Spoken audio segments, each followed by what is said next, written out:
AEW has finally announced that they are headed back to the West Coast, and on top of that, Double or Nothing will in fact be taking place in Las Vegas. Now, this is actually really important news because if you're a fan like me, maybe you live in Michigan or one of the thousands of other cities AEW has never been to yet.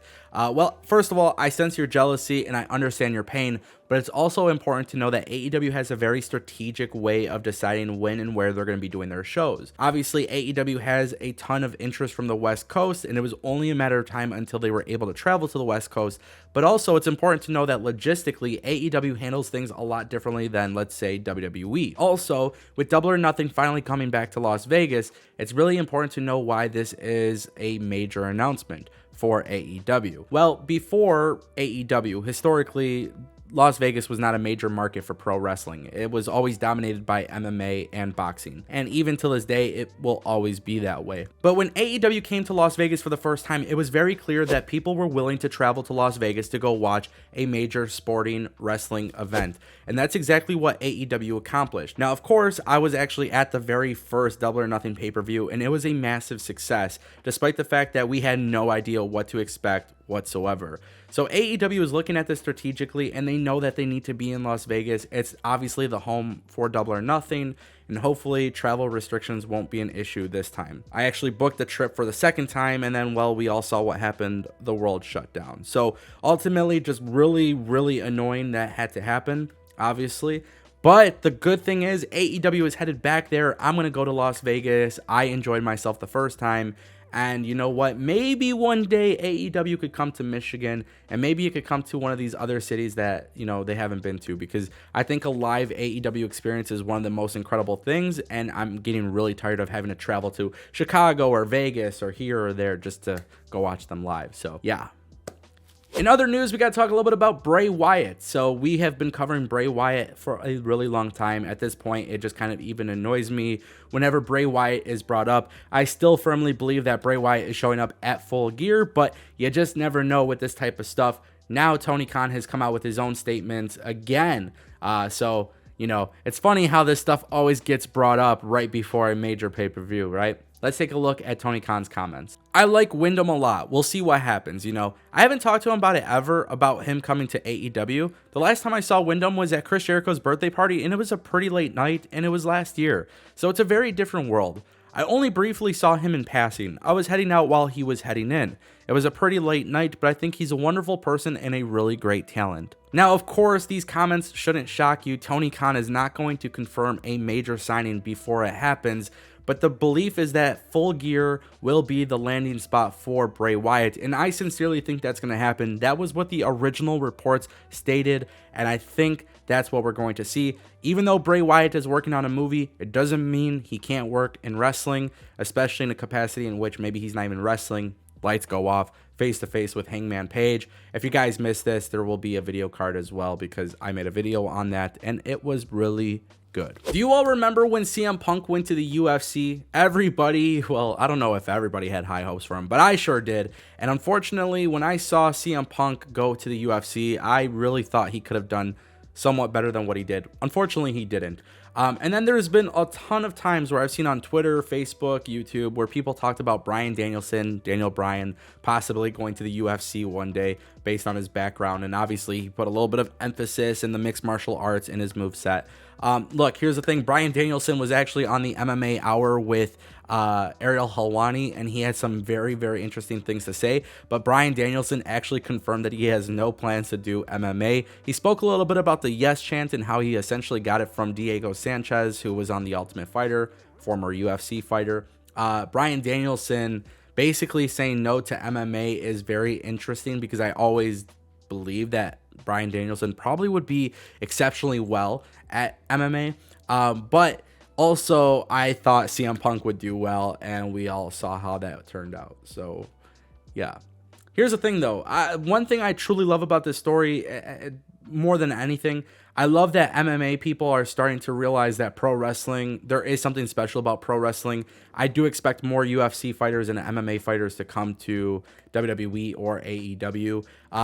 Guys that I think know how to deliver a promo and actually have a character and actually know how to wrestle. I think those are the ones that will be very successful. We're starting to see a lot of pro wrestling elements in UFC anyways. So maybe Bryan Danielson won't go to the UFC, but look, maybe you bring Colby Covington in and then you have Bryan Danielson and Covington build a program. I don't know. I'm not booking this stuff.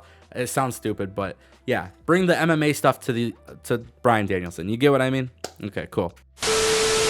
And in our final story of today's video, I have to be honest with you. I'm not sure what Tony Khan was thinking when he said this, but this was met with a lot of controversial opinions from fans all over Twitter and social media. Tony Khan has probably never seen more negativity, no negative responses like this in the past, but Tony Khan was asked about women's wrestling and doing an all women's pay-per-view during the media scrum.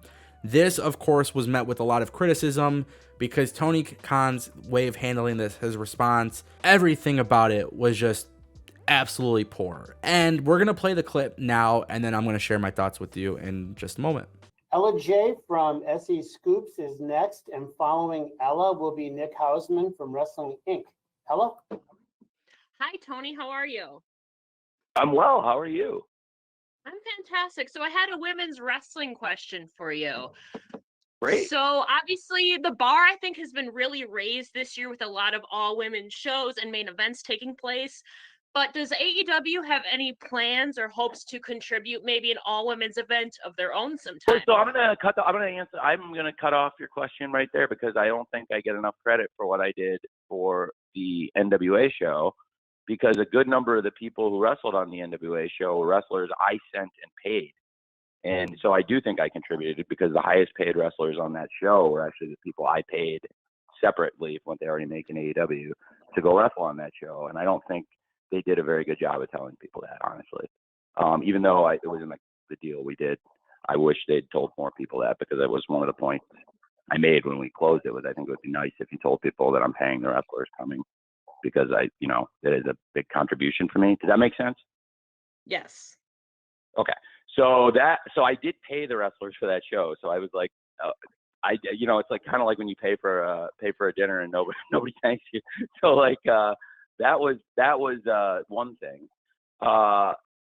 So here's a couple of the things I actually dislike about Tony Khan's statement here. First, the tonality of it is completely wrong. The way he interrupts, just anybody asking a question during a media scrum. A lot of these people might be there for the first time. They might be there for the long time. They might be veterans.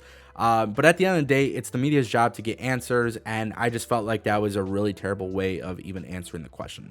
But on top of that, what's really, really important here is to understand that Tony Khan is looking for credit for something that he did.